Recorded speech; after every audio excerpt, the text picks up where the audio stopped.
The job of preaching and teaching the word is not an easy job. தேவனுடைய வசனத்தை பிரசங்கிப்பது என்பது அவ்வளவு எளிதானதல்ல. I'll share an incident that happened with me. சகோதரனுக்கு நேர்ந்த ஒரு சம்பவத்தை அவர் சொல்கிறார். I have preached so much in the Brethren Church when I was in India. இந்தியாவில் இருந்தபோது சகோதரன் அதிகமான சகோதர சபைகளில் பிரசங்கிப்பது உண்டு. After I first went to Dubai to a church called Redeemer Church of Dubai. Redeemer Church of Dubai. Redeemer Church என்று சொல்லப்பட்ட ஒரு சபையில் துபாயில பிரசங்கித்தார். We have on a Sunday morning we have almost 1,000 people in the church. சபையில் ஒரு 1000 மக்கள் இருந்தார்கள். Sometimes more than that, 1,300. 1000க்கு 300க்கு மேலாக சில சமயத்தில் இருப்பார்கள். The first time they asked me to preach, முதல் முறையில் என்னை பிரசங்கிக்க சொன்னார்கள். I was literally shivering. எனக்கு நடுக்கம் வந்து விட்டது. Because as you know, as you have spoken to me personally and you've heard me talk, I have a problem in speech. சகோதரனுக்கு அவருக்கு தனியாக பேசுறது தெரிந்திருக்கும். அவர் பேசும்போது வாய் கொஞ்சம் திக்கும். I had this. It started when I was a young boy. சகோதரன் இளம் சின்ன பையனா இருக்கும் பொழுது அது ஆரம்பித்தது. In school I couldn't speak much. பள்ளியில் படிக்கும் பொழுது சரியா பேச முடியாது. So I was really looked down by other kids. மற்ற சக மாணவர்களால் மிகவும் நான் தாழ்வாக கருதப்பட்டேன். And over the years God gave me healing slowly. கர்த்தர் வருடங்கள் போக போக கர்த்தர் மெதுவாக என்னை குணமாக்கினார். And as I started to preach God's word, God gave me more clarity in speech. அதுவும் பிரசங்கிக்க ஆரம்பிக்கும் பொழுது கர்த்தர் எனக்கு இன்னும் துல்லியமாக பிரசங்கிக்க உதவி செய்தார். So as I'm going to preach to this 1,000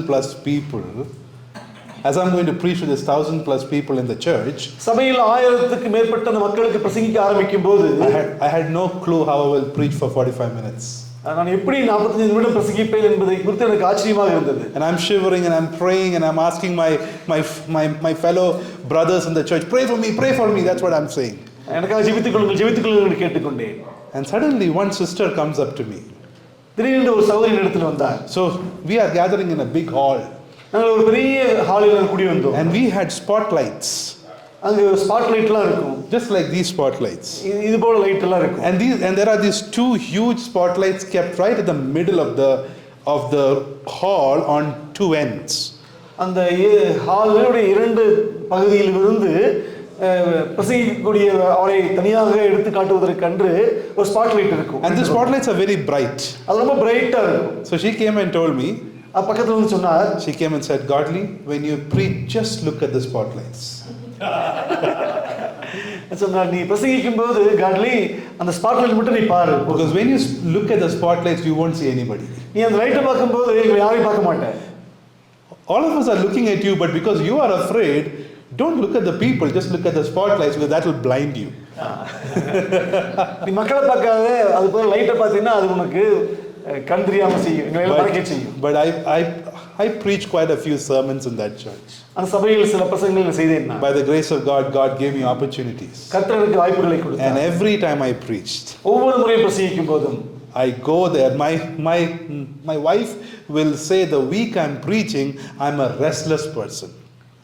சகோதரருடைய மனைவியானவர் அந்த பிரசங்கத்துக்காக இவருக்கு ஒதுக்கப்பட்டிருக்கும் பொழுது அந்த வாரம் முழுவதுமே அவர் மிகவும் டென்ஷனாக இருப்பார். And so to the end she told me, Godly, don't preach.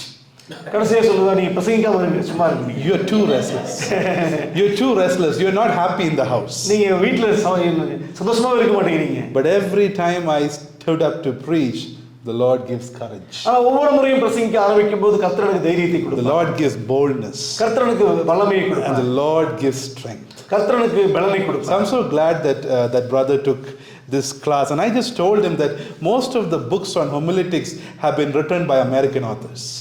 அதிகமான பிரசங்கவியல் பற்றிய புத்தகங்கள் எல்லாம் எழுதிருந்து அமெரிக்காவை சேர்ந்த பிரசங்கிமார்கள். Hardly anybody from India wrote a book on that. இந்தியாவில இருந்து மிகவும் குறைவான மக்கள் எழுதி இருக்கிறார்கள். I'm glad that he wrote a book. அவர் எழுதின புத்தகத்துக்கு நன்றி சொல்லுகிறேன். Yeah, Ramesh Richard's book is what I studied in seminary, but he is in America. But he's an Indian too. Abe Kurula, he's in America. Yes, that's right. Okay, let's move on with our acronym. We have seen that we have learned quite a few of these acronyms right now. We learned K, which is kickoff and rebellion. K, தேவன் அந்த மக்களை தள்ளிவிட்டது. And we saw I, which is instrument of blessing. I, ஆசீர்வாதத்துடைய பாத்திரங்கள். We saw N, which is nation redeemed and commissioned. தேவன் தேசத்தை மீட்டுக் கொண்டது. And G is government in the land. தேவனுடைய தேசத்தில் அரசாங்கத்தை நிறுவியது. So as of now we have come till probably the end of 2 Samuel. இரண்டாவது சாமுவேலுடைய கடைசி பகுதிக்கு வந்திருக்கிறோம். And even 1 Kings and 2 Kings. ஒன்று ராஜாக்கள் ரெண்டு ராஜாக்கள் சேர்த்து. Also we see the books of 1 Chronicles and 2 Chronicles. ஒன்று நாளாகவும் ரெண்டு நாளாகவும் சேர்த்து. If 1 Kings and 2 Kings are written from a perspective of pre-exile, 1 Chronicles and 2 Chronicles are written after the exile. ஒன்று ராஜாக்கள் ரெண்டு ராஜாக்கள் சிறைபிடிப்புக்கு முன்பாக எழுதப்பட்டது போல இருக்கும். ஒன்று நாளாகவும் ரெண்டு நாளாகவும் சிறைபிடிப்புக்கு பின்பாக இருக்கிற மக்களுடைய பார்வையில் எழுதப்பட்டிருக்கும். It's an important factor to consider. அது நீங்கள் அந்த புத்தகத்தை வாசிக்கும்போது இதை மனதில் கொண்டு வாசிக்க வேண்டும். Because both Kings and Chronicles have pretty much similar content. ராஜாக்கள் புத்தகத்திலும் நாளாகம புத்தகத்திலும் ஒரே சத்தியம் தான் சொல்லப்படும், ஒரே நிகழ்வு தான் சொல்லப்பட்டிருக்கும். The Kings are written from a perspective when things were happening. ராஜாக்கள் புத்தகமானது சிறைபிடிப்புக்கு முன்பாக இருந்த மக்களுடைய பார்வையில் எழுதப்பட்டிருக்கும். But Chronicles is written after the exile, looking back to encourage people to be trusting in God's faithful promises. நாளாகம புத்தகங்கள் சிறைபிடிப்பிலிருந்து மீண்டு வந்த மக்கள் அதுக்கு நடந்து முடிந்த விஷயத்தை பின்னாக பார்த்து தேவனில் நம்பிக்கை வையுங்கள் என்று எழுதப்பட்டிருக்கும். So in the last class we saw the government in the land. கடைசி கிளாஸில் நம்ம பார்த்தது தேசத்தில் தேவனது அரசாங்கம். And we saw that Israel has come, the Israelites have come and they have entered the promised land and they have conquered the land. தேவன் வாக்குறுதி பண்ணப்பட்ட அந்த தேசத்துக்கு வந்து அதை ஜெயம் கொள்ளக்கூடியதை நாம் தியானித்தோம். And Yahweh is exalting himself as the only true God. அவர்தான் உண்மையான ஒரே தேவன் என்று தன்னைத்தானே உயர்த்தினார் அவர். And as we see Adam in the paradise called Eden, Israel is now brought into a new paradise which is called the promised land. ஆதாமுக்கும் ஏவாளுக்கும் கர்த்தர் எப்படி Eden என்ற அருமையான ஒரு சொர்க்கம் போன்ற பகுதியை கொடுத்தாரோ அதுபோல தேவனுடைய பிள்ளைகளுக்கு கர்த்தர் அது கானான் தேசத்தை ஒரு புதிய சொர்க்கமாக கொடுக்கிறார். At the same time we see that the people are asking for a king. அதே சமயத்தில் மக்கள் தங்களுக்கு ராஜா வேண்டும் என்று கேட்கிறார்கள். Not a king who should be under the kingship of the Lord. தேவனுக்கு கீழாக இருக்கக்கூடிய ராஜாக்கள் அல்ல. They don't want the Lord as a king. தேவன் அவர்களுக்கு ராஜாவாக இருக்க விரும்பவில்லை. But they want a new king. அவர்களுக்கு புதிய ஒரு ராஜா வேண்டும் என்று விரும்புகிறார்கள். In other words, they are rejecting God. ஒரு விதத்தில் அவர்கள் தேவனை தங்களது ராஜாவாக இல்லாதபடிக்கு தள்ளிவிடுகிறார்கள். And so we see when Saul was king, there was a lot of wickedness. Saul ராஜாவாக இருக்கும் பொழுது अनेक பொல்லாப்புகளை அவன் செய்கிறார். And even when during the reign of David, there was much peace in the land. தாவீது அரசாளும் பொழுது அந்த ராஜ்யத்தில் பெரும்பாலான சமயங்களில் நல்ல சமாதானம் இருக்கிறது. Even though there were problems, there were sinful issues, but David kept trusting the Lord. He kept going back to the book of the law. அங்கு பிரச்சனையும் பாவங்களும் அதிகமாக இருந்தாலும் கூட தாவீது தேவனை நம்பி அவர் ஆட்சி செய்தபடியினால் அந்த மக்களுக்கு அதிகமான சமாதானம் கிடைத்தது. But by the time we come to Solomon, ஆனால் சாலமோனுடைய காலத்தில் the first half is a good reign. அவருடைய முதல் பகுதியில் நல்ல ஆட்சி செய்தார். We see that Solomon builds the temple of God. Solomon தேவனுக்கு என்று ஒரு ஆலயத்தை கட்டுகிறார். And God tells him, ask what you want and I'll give you. உனக்கு என்ன வேண்டும் கேள் நான் தருவேன் என்று சொல்கிறார். He could have asked a lot of things. அவர் நிறைய கேட்டிருக்கலாம். But what did he ask? என்ன கேட்டார்? Wisdom. ஞானத்தை கேட்டார். Wisdom to rule the people. தேவனது பிள்ளைகளை ஆட்சி செய்வதற்கான ஞானத்தை வேண்டும் கேட்டார். God gave him wisdom in abundance and much more. தேவன் அதிகமான ஞானத்தை கொடுத்தார். And we see on the day of the dedication of the temple, when Solomon is praying to the Lord, we see over there that Solomon is asking the Lord, if your people sin against you, if your people do wickedness, if your people do this, do that, Lord, please forgive them. தேவன் சாலமோனானவர் தேவனுக்கு என்று ஆலயத்தை கட்டின பின்பு குறிப்பாக ஆலயத்தை பிரதிஷ்டை செய்யும் பொழுது ஆண்டவரே உமது மக்கள் பாவம் செய்வார்களால் மக்கள் இப்படி செய்தால் அவளை மன்னியும் என்று அவர் ஜெபிக்கிறார்கள். So we see that Solomon also knew that things will not go well. சாலமோனுக்கும் தெரிந்திருந்தது ஒருபோதும் மக்கள் எதிர்காலத்தில் நல்ல மக்களாக இருக்க போவது கிடையாது என்று. Just like Joshua knew that they will not listen to God. ஜோஷுவாவுக்கு தெரிந்தது போலவே இவருக்கும் தெரிந்தது. And exactly that's what happened. அதுதான் நடந்தது. We see by the time Solomon went into a life of sinfulness. சாலமோனே அவன் எதிர்காலத்தில் மக்கள் மட்டுமல்ல, அவரே கூட தனது கடைசி பகுதியில் மிகப்பெரிய பாவத்தில் விழுந்து போனார். He had 700 wives and 300 concubines. 700 மனைவிகளும் 300 வெப்பாட்டிகளும். Thankfully we all have one wives. தேவனுக்கு நன்றி சொல்லுவோம், நம்மளா ஒரு மனைவியோடு தேவனுக்காக ஜீவிக்கிறோம். I have no clue how he managed all of these people. Group photo எடுக்க முடியும். He couldn't even take a family photo. Yeah, 700 wives and 300 concubines. That's quite a lot. And we see how Solomon declined. Solomon எவ்வாறு தனது எல்லாவற்றிலும் தாழ்ந்து போனார் என்பதை நாம் வாசிக்கிறோம். And by the time Solomon's reign comes, we see Rehoboam coming. சாலமோனுடைய அரசாங்கம் இருந்து கொண்டிருக்கும் போதே ரெகோபெயாமுடைய ராஜ்யம் ஆரம்பிக்கிறது. And around the same time Jeroboam is also there. அதேபோல் யெரொபெயாமும் கூட இருக்கிறார். And all of them, they never follow the Lord. எல்லோருமே தேவனை பின்பற்றவில்லை. And so the kingdom divides. ஆகவே அந்த ராஜ்யமானது இரண்டாக பிரிகிறது. Kingdom divides into two. இரண்டாக பிரிகிறது. The northern kingdom and the southern kingdom. வடக்கு ராஜ்யம் தெற்கு ராஜ்யம். The northern kingdom's capital is in Samaria. வடக்கு ராஜ்யத்துடைய தலைநகரம் சமாரியாவாக மாறுகிறது. And the southern kingdom's capital is Judah. தென் தேசத்துடைய தலைநகரம் யூதேயாவாக மாறுகிறது. And so Judah and I think the capital is Jerusalem, but the southern kingdom is called Judah. தென் தேசத்தினுடைய பகுதியை அவர்கள் யூதேயா என்று அழைத்தார்கள். And so we see that the kingdom has divided just like the Lord predicted. தேவன் ஏற்கனவே முன்னறிந்தபடியே ராஜ்யமானது இரண்டாக பிரிகிறது. And we also see that both the kingdoms couldn't go for too long in the promised land. தேவன் அவர்களுக்கு வாக்குறுதி பண்ணப்பட்ட ஆசீர்வதிக்கப்பட்ட அந்த தேசத்தில் இரண்டு ராஜ்யங்களும் வெகு நாட்கள் ஒன்றாக போகவில்லை. The northern kingdom had very wicked kings. அந்த இரண்டு ராஜ்யங்களோடு ஒப்பிடும்போது வடக்கு ராஜ்யமானது மிகவும் பொல்லாப்பு நிறைந்த ராஜ்யமாக, பாவம் அதிகம் செய்த ராஜ்யமாக இருந்தது. And so around 722 BC we see the Assyrian king coming and taking the northern kingdom Samaria. He attacks them and takes them into something called the Assyrian captivity. கிமு 720 அந்த வடக்கு ராஜ்யமானது அசிரிய ராஜாக்களால் சிறைபிடிக்கப்பட்டது. Southern kingdom had a few good kings. தெற்கு ராஜ்யத்தில் நல்ல ராஜாக்கள் இருந்தார்கள். Like Hezekiah, எசேக்கியா, Josiah.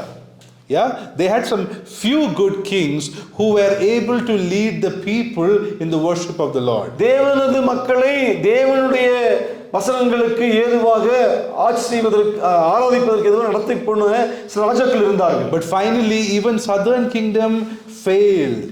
ஆனால் கடைசியில் தெற்கு ராஜ்யம் கூட தோற்று போனது. In two captivities, in 596 and 586, it's called the Babylonian captivity. King Nebuchadnezzar comes and takes them off. கிமு 579, 599, 576 என்ற இரண்டு பகுதிகளில் நேபுகாத்நேச்சார் வந்து அவர்களை சிறைபிடித்து போகிறார். God had promised to bring his people into the land.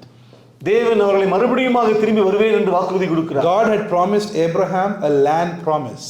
ஆபிரகாமுக்கு கர்த்தர் ஒரு தேசத்தை ஆணையிட்டு கொடுத்தார். But with these captivities the people of Israel are not in their land. ஆனால் சிறைபிடிக்கப்பட்ட பின்பு இந்த மக்கள் யாருமே அந்த ராஜ்யத்தில் இல்லை அவர்கள். And also the temple in Jerusalem was destroyed. தேவனது ஆலயமும் கூட அழிக்கப்பட்டது. The temple is destroyed. The temple that was made with much grandeur and pomp and splendor by Solomon, it's destroyed.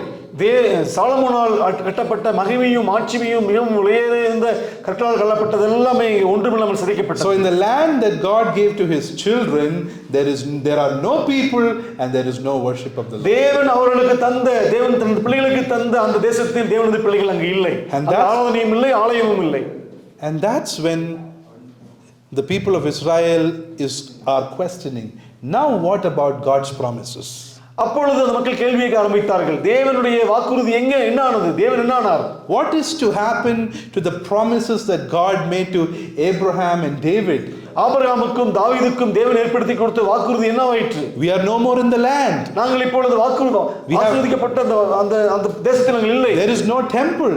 இங்கு ஆலயம் இல்லை. There is no worship. அங்கு ஆராதனை இல்லை. We are in a foreign land. நாங்கள் இப்பொழுது வேறு தேசத்தில் அடிமைகளாக இருக்கிறோம். We are in a land where there is idol worship happening. அங்கு இப்பொழுது நாங்கள் இருக்கிற தேசத்தில் விக்கிரக ஆராதனை இருக்கிறது. What is happening to us? எங்களுக்கு என்ன நடந்தது?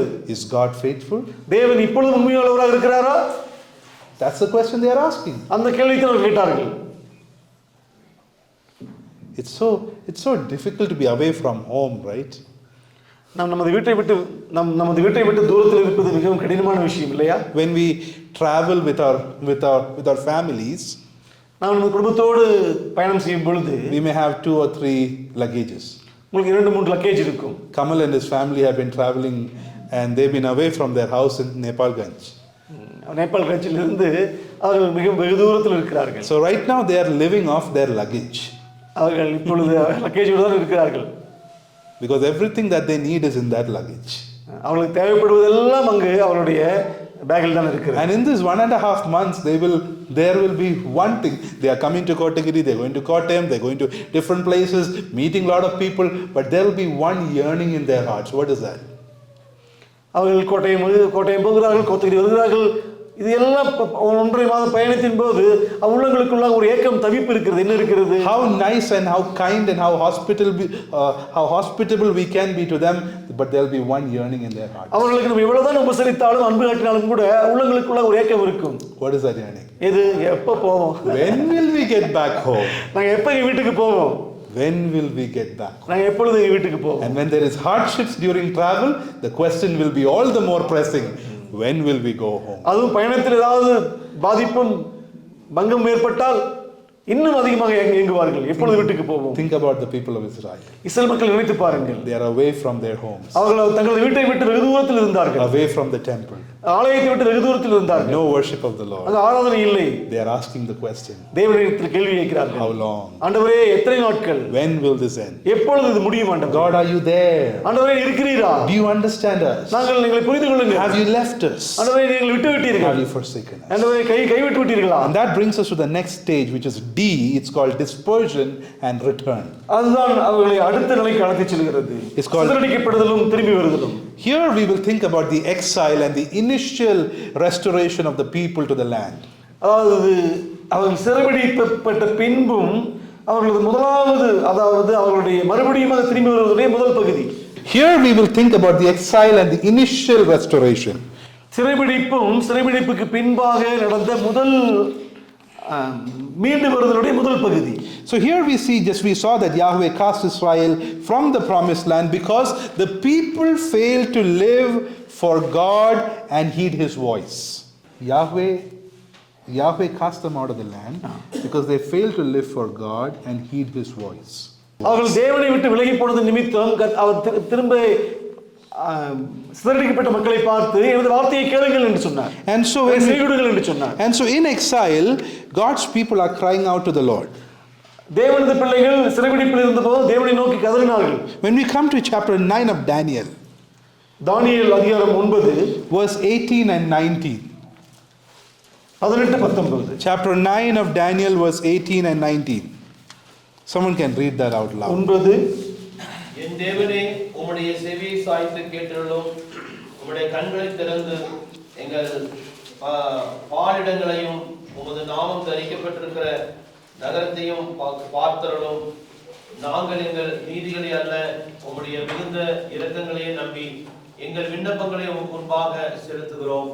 ஆண்டவரே கேளும், ஆண்டவரே மன்னியும், ஆண்டவரே கவனியும்.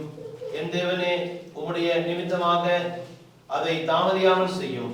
உம்முடைய நகரத்துக்கும் உம்முடைய ஜனத்துக்கும் உம்முடைய நாமம் தரிக்கப்பட்டிருக்கிறது என்று. We see here the prayer and the plea of Daniel. இங்கு தானியேலுடைய ஜெபத்தையும் அவருடைய விண்ணப்பத்தையும் நாம் பார்க்கிறோம். He is praying for the people of God. தேவனது பிள்ளைகளுக்காக அவர் ஜெபிக்கிறார். He says, "My God, incline your ear and hear us." தேவனே எங்கள் செவியை சாய்த்து கேட்டருளும். Now, what is the context? என்ன பின்னணியில் அவர் ஜெபிக்கிறார்? They are in captivity. நாங்கள் இப்பொழுது சிறைபிடிப்பில் இருக்கிறோம். They are in the Babylonian captivity. பாபிலோனிய சிறைபிடிப்பில் அவர்கள் இருக்கிறார்கள். And people like Daniel are young men, they have been carried away. தானியேல் சிறு பையனாக இருக்கும் பொழுது அவரை பிடித்துச் செல்கிறார்கள். And so he's praying for the people, for himself. அவர் தனக்காகவும் தனது மக்களுக்காகவும் ஜெபிக்கிறார். Open your eyes and see our situation. ஆண்டவரே கண்களை திறந்து எங்களது நிலைமையை பாரும். And the city which is called by your name, remember your city Jerusalem. ஆண்டவரே உமது நாமம் தரிப்பிக்கப்பட்ட அந்த நகரத்தை பாரும். And he's saying that we are not presenting our request to you based on any merits of our own, but we are praying and we are requesting you based on your own great compassion. ஆண்டவரே எங்களது நீதியை அடிப்படையாக வைத்து நாங்கள் கேட்கவில்லை, உமது கிருபையை அடிப்படையாக வைத்து எங்களுக்கு உதவி செய்யும் என்று கெஞ்சுகிறோம். Isn't that amazing? அது எவ்வளவு அருமையான ஒரு ஜெபம். Isn't that a humble prayer? இது மிகவும் தாழ்மையான ஜெபம் அல்லவா? Lord, we are praying not because of our own strength, but we are praying based on your compassion. ஆண்டவரே எங்களுக்கு இருக்கிற வல்லமையை அடிப்படையாக வைத்து நாங்கள் ஜெபிக்கவில்லை, ஆண்டவரே உமது கிருபையை எண்ணி நாங்கள் ஜெபிக்கிறோம். He is invoking on the characters of God. அது தேவனது அருமையான அந்த குணத்தை தட்டி பார்த்து கேட்கிறது. And he's saying, Lord, hear, forgive us, listen and take action. It's a desperate prayer. அது இருதயம் உடைந்த ஒரு மனிதனுடைய உள்ளத்திலிருந்து புறப்பட்டு வரக்கூடியது. கர்த்தாவே செவிகொடும், கேளும், கவனியும். How did the Lord respond? அந்த ஜெபத்துக்கு கர்த்தர் எப்படி செவி கொடுக்கிறார், எப்படி பிரதிபலிக்கிறார்? This is just one example of the prayer in captivity. சிறைபிடிப்பில் இருந்த மக்களுடைய அதிகமான ஜெப வாழ்க்கைக்கு ஒரு சின்ன ஒரு சாம்பிள் தான் இது. People would be praying like this and much more. இதை போல மக்கள் தொடர்ந்து ஜெபித்துக் கொண்டே இருப்பார்கள் 70 வருடமாக. So definitely there is a feeling, there is an understanding among the people that maybe God is not there with them. இத்தனை வருடங்கள் ஜெபித்து எந்த பதிலும் இல்லாத போது ஒருவேளை தேவன் இல்லையோ என்று சந்தேகம் வந்திருக்க கூடும். எங்க இருக்கிறார் அவர்? Do we go through those situations in life? நமது வாழ்க்கையில் இது போன்ற கஷ்டமான சூழல்களில் போனதுண்டா? Have you asked that question, God, where are you? ஆண்டவரே எங்கே இருக்கிறீர் எங்களது வாழ்க்கையில் என்று கேட்டதுண்டா நீங்கள்? We heard about Psalm 13 yesterday, right? நாம் சங்கீதம் 30 நேற்று கேட்டோம். 13 Psalm 13, we saw over there that brother was sharing from that psalm, when David was afflicted, when David was going through difficult times, one of the questions that David is asking, God, are you there? Do you even hear me? தாவீது மிகப்பெரிய பிரச்சனைகளுக்குள்ளாக செல்லும் பொழுது ஆண்டவரே எத்தனை நாட்கள் எவ்வளவு காலம் நீ கேட்கிறீரா என்று கேட்கிறார். How about us? நம்மை குறித்து என்ன? Do we pray like that? அதுபோல ஜெபித்ததுண்டா நீங்கள்? Have we been in such situations? அதுபோன்ற பிரச்சனைகளுக்குள்ளாக மத்தியிற்குள்ளாக சென்றதுண்டா? When my second son was born with clubfoot condition, சகோதரனுடைய இரண்டாவது மகன் மிகப்பெரிய பிரச்சனைகளுக்குள்ளாக பிறந்தபோது, he was born with his right foot completely turned inside. சகோதரனுடைய இரண்டாவது மகன் பிறக்கும் பொழுது அவனுடைய வலது காலானது முழுவதுமாக திரும்பி இருந்தது. We had no clue what that was. எங்களுக்கு என்னவென்றே புரியவில்லை. And it was COVID season. அது ஒரு கோவிட் சீசனும் கூட. The first wave. கோவிலுடைய முதலாவது அலை. We can't go anywhere. எங்கும் போக முடியாது. We had just come back from Dubai. துபாயிலிருந்து அப்போதான் வந்திருந்தோம் நாங்கள். So we were having what you call Dubai sickness because we were really missing Dubai. Dubai sickness. That's what we were going through. ஐயோ Dubai என்று யோசித்துக் கொண்டிருந்தோம். We were really missing our church. எங்கள் Dubai சபையை நாங்கள் இழந்து போயிருந்தோம். And Cochin was a new city, at least for me. எனக்கு கொச்சின் மிகவும் புதிதான சிட்டியாக இருந்தது. And here is our second son born with clubfoot condition. அங்கு சகோதரனுக்கு இரண்டாவது மகன் பிறந்தபோது இப்படிப்பட்ட பிரச்சனையோடு பிறந்தான். Me and my wife couldn't cry in front of our parents. எங்களது சகோதரனுடைய பெற்றோர்களுக்கு முன்பாக சகோதரன் மனைவியும் அழ முடியவில்லை. Because they are crying already. ஏற்கனவே அழுது கொண்டிருக்கிறார்கள். And if we cry in front of them, it will only make things worse. இன்னும் அவர்களுக்கு முன்பாக நாங்கள் அழுதால் இன்னும் பிரச்சனையை நாங்கள் சிக்கல்தான் ஆக்குவோம். So throughout the day we would hold on our tears with us. பகல் முழுவதும் நாங்கள் எங்களது கண்ணீர் அடக்கிக் கொண்டே இருப்போம். And the moment after we eat food and have the family prayer and we get into our room, நாங்கள் ஃபேமிலி பிரேயர் முடித்துவிட்டு படுப்பதற்காக ஒரு ரூமுக்குள்ளே போகும் பொழுது, that's when my wife breaks down. அங்க அப்போதுதான் சகோதரனுடைய மனைவியான மனம் உடைந்து அழ ஆரம்பிப்பார். She used to cry night after night. இரவு முழுவதும் என்று அழுது கொண்டே இருப்பார். She used to keep asking me one question. தொடர்ந்து ஒரு கேள்வி கேட்டுக்கொண்டே இருந்தார் சகோதரனிடத்தில். Godly, why did this happen? ஆண்டவரே ஏன் இது நிகழ்கிறது? What do we do with this? நாங்கள் என்ன செய்வது இதை வைத்துக்கொண்டு? How many years will it take for our son to walk straight? ஆண்டவரே, என்னோட மகன் நன்றாக நடப்பதற்கு எத்தனை வருடங்கள் ஆகுமோ தெரியலையே. And I, being the man, I wanted to not cry. நான் ஒரு ஆம்பளையாக இருந்தபடியால் அழ முடியாது என்னால். Because if I cry, what will my wife think? That's what I'm thinking. நான் அழுதால் என் மனைவி என்ன நினைப்பார்? So I used to hold my tears. நான் கண்ணீர் அடக்கிக் கொண்டே இருப்பேன். Night after night, this is the question. My wife would ask loudly, I would ask in my heart, Lord, why? சகோதரனுடைய மனைவி சத்தமிட்டு கேட்பார், நான் மனதுக்குள்ளே அமைதியாக கேட்டுக்கொண்டு we ask the question, Lord, are you there? ஆண்டவரே, நீ இருக்கிறீரா? அதான் கேள்வி. 3 years now, 4 years now. 4 வருடம் முடிந்து விட்டது. My son went through a long process of treatment. சகோதரனுடைய மகனானவர் மிக அதிகமான சிகிச்சைக்குள்ளாக சென்று கொண்டிருந்தார். He had to go through a surgery when he was just 3 months old. 3 மாதம் இருந்தபோது அந்த காலுக்கு ஆபரேஷன் செய்ய வேண்டியிருந்தது. God was good. கர்த்தர் நல்லவர். He walks straight. இப்பொழுது நேராக நடக்கிறார். His leg is straight. இப்போ எல்லாரையும் போல நன்றாக நடக்கிறார். Now we have to ask him to be quiet and calm. we have to tell him, brother, be quiet. That's the way the Lord helped us. The Lord healed, but more than healing, the Lord strengthened our hearts. மகன் இப்பொழுது நன்றாக ஓடுகிறான். ஐயா, ஓடாம அமைதியாக உட்காரு என்று சொல்லும் கொடுத்த கவனம் நம் கர்த்தர் ஆசீர்வதித்திருக்கிறார். தேவன் குணமாக்குறது பெரிய விஷயம் அல்ல. அந்த 4 வருட கஷ்டங்கள் வேதனை நிற்கிற அந்த பயணத்தில் தேவன் எங்களை பலப்படுத்தினார். அதுதான் முக்கியம். Have you been there? நீங்களும் இது போன்ற ஏதாவது அனுபவித்தது உண்டா? You are in a season where you are going through very much difficulty. You are expecting something from the Lord. தேவனிடத்திலிருந்து ஏதாவது எதிர்பார்த்து கொண்டிருப்பீர்கள். அப்பொழுது உங்களுக்கு கிடைக்காமல் தள்ளிக்கொண்டே போய் கொண்டிருக்கும். You have lost somebody in your life. உங்களது வாழ்க்கையில் யாராவது இழந்திருப்பீர்கள். There's sickness in your life. உங்களது வாழ்க்கையில் ஏதாவது நோய்கள் இருக்கும். You have no money with you. உங்களுக்கு பணம் இல்லாமல் இருந்திருக்கும். You're asking God to give you something. கர்த்தாவே ஏதாவது கொடு என்று கேட்டு நாட்கள் இருக்கு. And there's nothing happening. எதுவுமே நடக்காமல் போயிருக்க கூடும். Completely clueless. வாழ்க்கை என்னாலும் எந்த விதமான ஒரு க்ளூ உங்களுக்கு இருக்காது. Have you been there in that situation where you ask the Lord, Lord, are you there? அது போன்ற சூழ்நிலையில் இருக்கும் பொழுது, ஆண்டவரே நீ இருக்கிறீரா, எங்க இருக்கிறீர் என்று கேட்டதுண்டா? What does the Lord say? தேவன் என்ன சொல்லுவார்? What did the Lord do to Israel? இஸ்ரவேல் மக்களுக்கு என்ன செய்தார் அவர்? In the exile, what did the Lord do? சிறைபிடிப்பில் தேவன் என்ன செய்தார் அவர்களுக்கு? If you come with me to the Lamentations, the book of Lamentations, புலம்பல் புத்தகம், chapter 3. அதிகாரம் 3. This is a book that was written during the exile. சிறைபிடிப்பில் எழுதப்பட்ட புத்தகம் இது. We see in chapter 3 verse 22 and 23. 3:22-23. Somebody can read that verse. It's a verse that we all know it by heart. நம்ம எல்லாருக்கும் மனப்பாடமாக தெரிந்த ஒரு வசனம் இது. Yeah, somebody can read that. நாம் நிர்மூலமாகாமல் இருக்கிறது கர்த்தருடைய கிருபையே. அவருடைய இரக்கங்களுக்கு முடிவில்லை. அவைகள் காலைதோறும் புதியவைகள். உமது உண்மை பெரிதா இருக்கிறது. Yeah.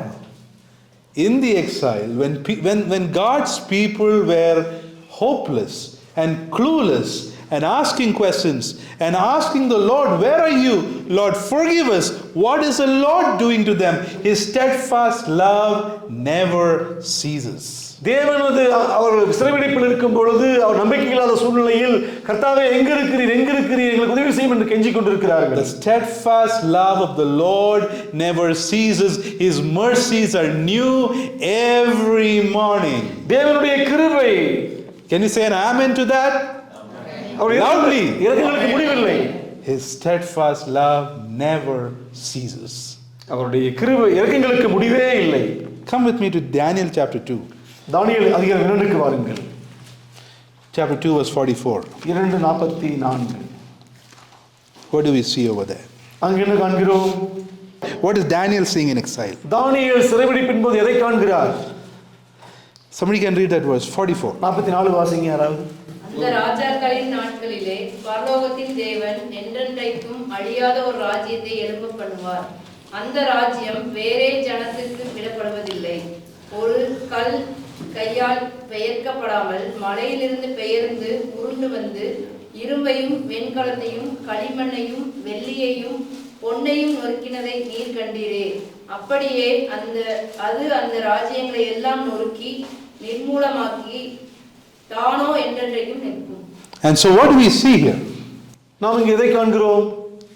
Daniel is seeing the vision. God is giving him a vision about a kingdom that will never be destroyed. தேவன் தானியேலுக்கு ஒரு ராஜ்யத்தை காண்பிக்கிறார், என்றென்று முடிவில்லாத நிலைத்திருக்கிற ராஜ்யத்தை காண்பிக்கிறார் தரிசனத்தில். Isn't that amazing? அது மிகப்பெரிய ஒரு அற்புதமான விஷயம் அல்லவா? The kingdom of Israel has been dispersed. Israel ராஜ்யமானது மிகவும் சிதறடிக்கப்பட்டு போய் கிடக்கிறது. They are in exile. இப்பொழுது அவர்கள் சிறைபிடிப்பில் இருக்கிறார்கள். There's no temple. அங்கு ஆலயம் இல்லை. But what is God showing to Daniel? தேவன் தானியேலுக்கு என்ன காண்பிக்கிறார்?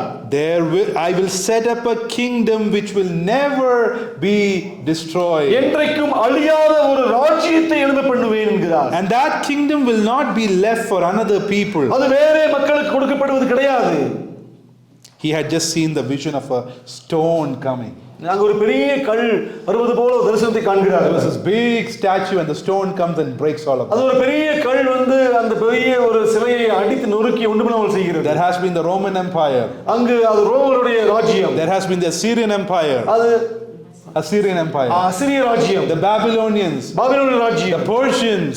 பெர்சிய ராஜ்யம். All of that was destroyed. எல்லா ராஜ்யங்களையும் அழித்து ஒழிக்கிறது. God says, I will set up a kingdom. நான் ஒரு ராஜ்யத்தை எழும்ப பண்ணுவேன். Do you see glimpses of Genesis 3:15 here? இங்கு ஆதியாகமம் 3:15 உடைய ஒரு சாயலை காண முடிகிறதா You உங்களால்? see glimpses of Genesis 14 here? ஆதியாகமம் 14 காண முடிகிறதா? The scepter shall not depart from you, Judah. யூதாவே செங்கோல் உன்னை விட்டு விலகாது என்று சொல்லக்கூடிய அந்த வார்த்தையை காண முடிகிறதா? Do you see glimpses of Numbers chapter 24 where there will be a seed, a king will come? அங்கு ஒரு நம்பர் என்னாகமம் 24 சொல்லப்பட்ட ஒரு ராஜா எழும்புவார் என்று அந்த வசனத்தை வாசிக்க முடிகிறதா? 2 Samuel chapter 7, the covenant with David, your kingdom will be forever and your son will rule forever. தாவீதுக்கு தேவன் சொன்னது போல உனக்கு ஒரு மகன் எழும்புவான், அவனிடத்தில் என்னென்றைக்கு ராஜ்யம் அசையாமல் இருக்கும் என்று சொன்ன அந்த ராஜ்யத்தை காண முடிகிறதா? What an amazing God we have. Even in the midst of the exile, God is reminding his people, stay strong, be calm, do not be weary, hold on to me, I'm going to set up my kingdom and that kingdom will never be destroyed. நமக்கு எப்படிப்பட்ட ஒரு தேவன் இருக்கிறார்? சிறைபிடிப்பில் இருக்கும் பொழுது பயப்படாதீர்கள், அமைதியாயிருங்கள், நான் உங்களுக்கு எல்லாவற்றையும் செய்கிறேன் என்று சொல்லக்கூடிய ஒரு கர்த்தர் நமக்கு இருக்கிறார். Come to chapter 7.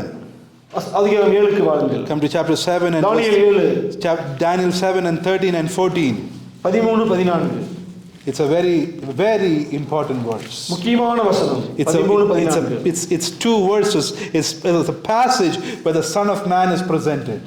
இங்கு ஒரு மனுஷகுமாரன் காண்பிக்கப்படுகிறார். What do we read here? Somebody can read it out loud. வாசிங்க. தரிசனங்களிலே நான் பார்த்து கொண்டிருக்கையில் இதோ மனுஷகுமாரனுடைய சாயலான ஒருவர் வானத்து மேகங்களுடனே வந்தார். அவர் நீண்ட ஆயுசுள்ளவர் இடம் மட்டும் வந்து அவர் சமீபத்தில் கொண்டு வரப்பட்டார். சகல ஜனங்களும் ஜாதியாரும் பாஷைக்காரரும் அவரையே சேவிக்கும்படி அவருக்கு கர்த்தத்துவமும் மகிமையும் ராஜரிகமும் கொடுக்கப்பட்டது. அவருடைய கர்த்தத்துவம் நீங்காத நித்திய கர்த்தத்துவமும் அவருடைய ராஜ்யம் அழியாததுமாய் இருக்கும். Praise the Lord. Praise the Lord. What a promise that was, right? The Son of Man. மனுஷகுமாரனை குறித்தான ஒரு வாக்குறுதி தரப்படுகிறது. He's coming in the clouds of heaven. அங்கு வானத்தின் மேகங்களோடு வரப்போகிறார். He comes to the Ancient of Days. அவர் நீண்ட ஆயுசுள்ளவரிடத்தில் வருகிறார் அவர். You remember the song? Blessing and honor, glory and power be unto the Ancient of Days. It's a song that children know. Yeah, ancient. Who is the Ancient of Days? நீண்ட ஆயுசுள்ளவர் யார்? Who is the Ancient of Days? யாருக்கு நீண்ட ஆயுசு இருக்கு? God the Father. God. பிதாவாகிய தேவனுக்கு. The Son of Man comes to God and he presents before him. மனுஷகுமாரனாகிய கர்த்தர் பிதாவாகிய தேவனிடத்தில் வருகிறார். And in verse 14, and to him was given dominion, honor and a kingdom, so that all the peoples, nations, populations of all languages might serve him. His dominion is forever. சகல ஜனங்களும் ஜாதியாரும் பாஷைக்காரரும் அவரையே சேவிக்கும்படி அவருக்கு கர்த்தத்துவமும் மகிமையும் ராஜரிகமும் கொடுக்கப்பட்டது. At what time is Daniel seeing this vision? இந்த தரிசனத்தை தானியேல் எப்பொழுது காண்கிறார்? Exile. சிறைபிடிப்பில், தேசமே இல்லாத போது, ராஜ்யமே இல்லாத போது. He is not even in his hometown. அவர் சொந்த நாட்டில் இல்லாத போது. Do you see glimpses of the Abrahamic covenant here? ஆபிரகாமுடைய அந்த உடன்படிக்கையுடைய ஒரு சாயலையில் காண்கிறோமா? The nations are there. அங்க தேசங்கள் இங்க இருக்கிறது. The peoples are there. மக்கள் அங்க இருக்கிறார்கள். The populations are there. அங்க அதிகமான மக்கள் இருக்கிறார்கள். Do you see glimpses of the Davidic covenant here? தாவீதுக்கு கொடுக்கப்பட்ட அந்த உடன்படிக்கையை காண்கிறோம் அல்லவா? Your throne will be forever. உனது சிங்காசனம் என்றென்றைக்கும் இருக்கும். Here the Son of Man, his dominion, his kingdom will never be destroyed. It's forever.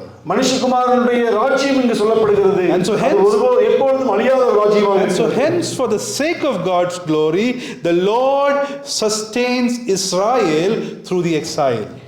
தேவன் தனது மகிமைக்காக சிறைபிடிப்பின் மத்தியிலும் கூட அந்த இஸ்ரவேல் தேசத்தை அழியாமலே காத்துக் கொள்கிறார். And he will ultimately use them as witnesses to his greatness in the world. இந்த உலகத்தில் தேவனது மகிமைக்கும் மகத்துவத்துக்கும் சாட்சியாக இஸ்ரவேலை அழியாமல் வைத்திருப்பார். And Yahweh preserves his people. யாவே தனது மக்களை அவர் பாதுகாக்கிறார். Remember the book of Esther? Esther புத்தகத்தில் நீங்கள் பார்ப்பது என்ன? That one fellow wanted to destroy God's people. அங்கு ஒருவன் தேவனது மக்களை முழுவதுமாக அழிக்க விரும்புகிறான். Book of Esther is a book where there is not even one mention of God. Esther புத்தகத்தில் தேவன் கர்த்தர் என்று எந்த ஒரு வார்த்தையுமே எழுதப்படாத ஒரு புத்தகம் அது. But do you see God in Esther? ஆனால் எஸ்தர் புத்தகத்தில் தேவனை காண முடியாதா? God is written all over that book. அந்த புத்தகம் முழுவதும் தேவனை காண முடியும். It's just that we don't see it. ஆனால் we don't see it with our eyes.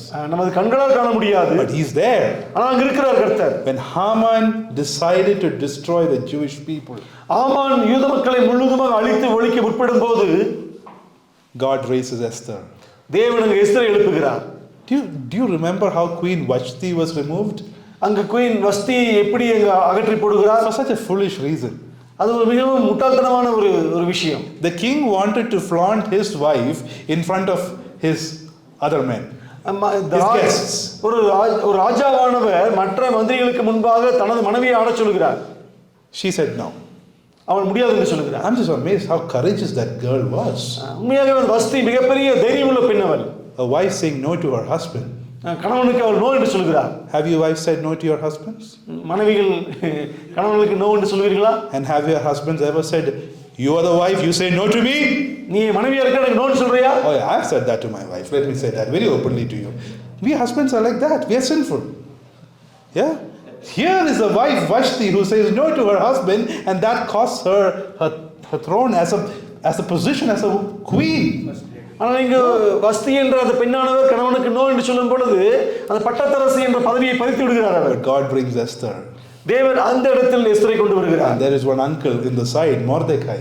அங்கு மொர்தெகாய் என்ற அவருடைய மாமா அஸ்தப்பா இருக்கிறார். He reminds Esther about the impending danger.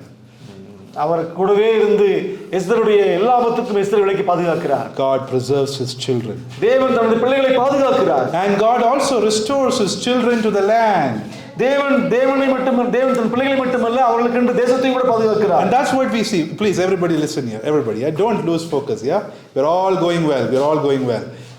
Look at me, I'm very handsome. Look at me, yeah? And we see over here that in the books of Ezra and Nehemiah, God is restoring his people back to the land. Ezra புத்தகத்தில் நெகேமியாவில் வாசிக்கிறோம் தேவன் தனது பிள்ளைகளையும் அவர்களுக்குரிய தேசத்தையும் கூட மீட்டெடுக்கிறார். In different installments people are returning. அங்கே இன்ஸ்டால்மென்ட் பேஸில் மக்களை ஒவ்வொரு மக்களாக கொண்டு வருகிறார் பகுதியாக. We see that Zerubbabel comes with a group. முதலாவது செருபாபேல் சில மக்களோடு வருகிறார். Nehemiah comes. இரண்டாவது நெகேமியா வருகிறார். Ezra comes. எஸ்ரா வருகிறார். Ezra comes and he understands the need to shepherd God's people, so he takes the responsibility of preaching the word. தேவனது மக்களை தேவனது வசனத்தில் கட்டி எழுப்ப வேண்டியது அவசியம் என்பதை புரிந்து கொண்டு அவர் அவங்களை வசனத்தால் கட்டி எழுப்புகிறார். And when we come to the book of Haggai, we see over there that he commands the Jewish people to rebuild the temple so that he would be glorified again. ஆகாயில் வாசிக்கும் பொழுது ஆகாயானவர் தேவனுடைய ஆலயத்தை மீண்டும் கட்டி எழுப்புங்கள் தேவன் மகிமைக்காக என்று சொல்கிறார். And in the book of Malachi, மல்கியா புத்தகத்தில் he charges them to honor and fear him as the great king over all. உலகம் சர்வலோகத்துக்கும் ராஜாவாக இருக்கிற தனக்குரிய கனத்தையும் தனக்குரிய மகிமையும் எங்கே என்று கேட்கிறார் அவர். Is God faithful? தேவன் உண்மையுள்ளவர் அல்லவா? Do you have any doubt about it now? உங்களுக்கு ஏதாவது இப்போ சந்தேகம் உண்டா? He kept his promises. தேவன் தனது வாக்குறுதியை நிறைவேற்றக்கூடிய தேவனாக இருக்கிறார். It took some years. வருடங்கள் எடுத்தது உண்மைதான். How many years? எத்தனை வருடங்கள்? How many years of exile? எத்தனை வருடம் சிறைபிடிப்பு? 70 years. 70 வருடங்கள். That is pretty much the lifetime of a man. ஒரு மனிதனுடைய மொத்த வாழ்நாள் காலம் 70 years, and God brings them back. 70 வருடம் கழித்து கர்த்தர் தனது பிள்ளைகளை மறுபடியும் அழைத்து And not வருகிறார். just that, he keeps his people wherever they are. அவர் எங்கிருந்தாலும் அங்கு மக்களை அவர் பாதுகாத்து பத்திரப்படுத்தி மீண்டும் அழைத்து வருகிறார். But we see that by the time we come to the end of the Old Testament, பழைய ஏற்பாட்டுடைய கடைசி பகுதிக்கு வரும் பொழுது, while the 70-year exile that we see came to an end, 70 வருட சிறைபிடிப்பானது ஏன் முடிவுக்கு வருகிறது? now how did that happen? How did the restoration happen? எப்படி அது முடிவுக்கு வருகிறது? Whom did the Lord use? தேவன் யாரை பயன்படுத்தினார்? Do you remember that king's name? அந்த ராஜாவுடைய பேர் தெரியுமா? What's his name? Cyrus. Cyrus. கோரேஸ் Raja. Who is he? யார் அவர்? பெர்சிய ராஜா. Persian king. Persian king. Persia Raja. God called Cyrus my servant. Persia ராஜாவை கர்த்தர் என்னோட தாசன் என்று அழைக்கிறார். My servant. என்னோட தாசன். God moves his heart. கர்த்தர் அவருடைய இருதயத்தை அசைக்கிறார். Do you remember the verse where God says the king's heart is in my hands? தேவன் ராஜாக்களுடைய இருதயம் தனது கைகளில் இருக்கிறது தேவனுடைய வார்த்தையை நீங்கள் நினைவு கூர்ந்துண்டா? So pray for Narendra Modi. Narendra மோடிக்காக ஜெபம் பண்ணுங்க. Don't curse him. அவரை சபிக்காதீர்கள். Don't pray tragedy on him. அவர் அழிந்து போகட்டும் என்று ஜெபிக்காதீர்கள். If Cyrus can be God's servant, Cyrus கோரேசானவன் தேவனுடைய தாசனாக இருப்பது முடியும் என்றால், Modi is also God's servant. மோடியும் கூட தேவனுடைய கரங்களில் He is there for a தாசனாக இருக்க reason. முடியும். He is there for a reason. தேவன் அவரை வைத்திருப்பதற்கு ஒரு காரணம் உண்டு. Yes, it's difficult for us. நமக்கு மிகவும் அது கடினம் தான். Yes, it's difficult for the minorities. சிறுபான்மை மக்களுக்கு அது கஷ்டம் தான். But the king's heart is in the hands of the Lord. ஆனால் தேவனது ராஜாக்களுடைய இருதயம் தேவனது கைகளில் இருக்கிறது. He brings people, he takes off people. தேவன் மக்களை அழிக்கிறார், தேவன் மக்களை உயிர்ப்பிக்கிறார். That's why Paul in Timothy says, pray for your leaders. அதனால தான் பவுல் தீமோத்தேயுக்கு சொல்கிறார், உங்களை ஆளக்கூடிய ராஜாக்களுக்காக ஜெபம் பண்ணுங்கள் என்று. So we see here that by the end of the Old Testament, we see that God's kingdom purposes are still not accomplished.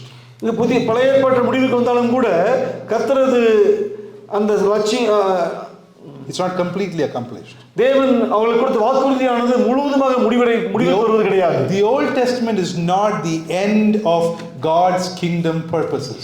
தேவனது ராஜ்யத்தின் முடிவு பழைய ஏற்பாடு அல்ல. Why? ஏன்? The land has not yet returned to the Edenic state. தேவன் அவர்களுக்கு கொடுத்த அந்த ஒரு தேசமானது ஏதேனை போல இன்னும் மாறவில்லை. Because we see in the prophetical books, God promises that I'm going to bring you to a new land. நான் உங்களுக்கு ஒரு புதிய தேசத்தை கொடுப்பேன் என்று சொல்கிறார். What's that new land? அந்த புதிய தேசம் என்ன? It's a new heaven and the new earth. அது புதிய வானம் புதிய பூமி. By the time of the Old Testament ending, the new heaven and the new earth has not come. பழைய ஏற்பாடு முடியும் பொழுது புதிய வானம் புதிய பூமி கிடைப்பது கிடையாது. Also we see that the nation is not fully reunited. அவர்களுடைய அந்த சிறப்பட்ட தேசமானது ஒருங்கிணைந்த தேசமாக மாறவில்லை. Because the unbelieving nations have still not come. இன்னும் அவிசுவாசமுள்ள ஒரு தேசம் அவர்களுக்கு வரவில்லை. And also we see by the time the Old Testament ends, the Jewish people are still slaves to the Roman Empire. மல்கியா புத்தகம் எழுதப்படும் பொழுது இன்னும் தேவனுடைய பிள்ளைகள் ரோம ராஜ்யத்துக்கு அடிமைகளாக இருக்கிறார்கள். And there is no Davidic king ruling. அங்க தாவீதுடைய உடன்படிக்கையின் ராஜா இன்னும் வரவில்லை. And also by the end of the New Testament, God's people have not enjoyed the new covenant yet. அங்க புதிய ஏற்பாட்டுடைய கடைசியில் தேவனுடைய மக்கள் புதிய உடன்படிக்கையை அனுபவிக்கவில்லை. And also by the end of the New Testament, God's people do not have a heart that is willing to love the Lord and follow the Lord. புதிய ஏற்பாட்டுடைய கடைசி பகுதியில் தேவனுடைய மக்களுடைய இருதயத்தில் தேவனை நேசிப்பதற்கான புதிய இருதயம் இன்னும் கிடைக்கவில்லை. And God's people have yet not fully realized the presence of God. தேவனது பிரசன்னத்தை இன்னும் அந்த தேவனுடைய மக்கள் இன்னும் உணரவில்லை. That's why after the Old Testament ends, there's a few years of silence. அதனால்தான் பழைய ஏற்பாடு முடிந்த பின்பு சில வருடங்கள் 300 வருடங்களுக்கு மேலாக அது அமைதியாக How இருக்கிறது. many years of silence? 300 வருடங்களுக்கு மேலாக 400 years. 400 வருடங்களுக்கு மேலாக 400 years of silence. 400 வருட அமைதியான வருடங்கள். What is happening during that time? அப்பொழுது என்ன நடக்கிறது? God's purposes have not yet fully realized. தேவனது நோக்கம் தேவனது லட்சியம் முழுவதுமாக புரிந்து கொள்ளப்படவில்லை. God's global blessings are still to come. தேவனுடைய சர்வலோகத்துக்கான அதிக ஆசீர்வாதம் இன்னும் தான் வரப்போகிறது. And so that ends the Old Testament. அங்கு பழைய ஏற்பாடு முடிகிறது. That is what we call the disposition and the restoration. Disposition and the restoration. தேவன் முழுவதுமாக அவர்களை மறுபடியும் திரும்ப செய்கிறார். God has a greater plan. தேவனுக்கு மிகச்சிறந்த திட்டங்கள் உண்டு. And that's what we're going to see in the next two. அடுத்த 2 வகுப்புகளில் தியானிப்போம். But I think we should take a break. நாம் பிரேக் எடுப்போம். It's already 4:05. 4:05.